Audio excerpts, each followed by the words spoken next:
तो आज सांगर फाइनाली गोटे नुआ पेंट किणा हैला। क्या बात है सर, क्या बात है सर, क्या बात, ये बात है। हाय हेलो सांग मैंने मो मिनी ब्लॉग को आपण माने स्वागत। तो मु आशा करछि आपण माने भलो थे, तो मु भी भलो रहछि। तो आज डे 35। तो अरे कहना क्या चाहते हो? आज मोर सांगर पळी आस्तिले एबे ड्रेस किनिया पई। मैं तो कुछ और ही समझ रहा था।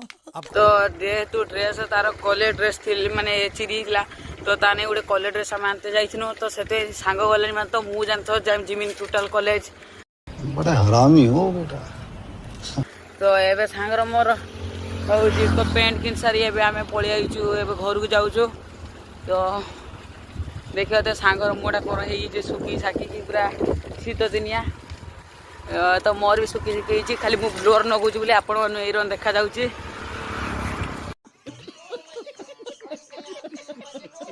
एबे कॉलेज रु पळी आसी घरे पहुंची देखली जे जामा बहुत ओळिया आइतला कॉलेज ड्रेस। तो ताको मु सर पर मांटी दे सुके देली। तो जति वीडियो भल लागिछि लाइक शेयर कमेंट भूलिबा नै। रोइली जय जगन्नाथ सांगने।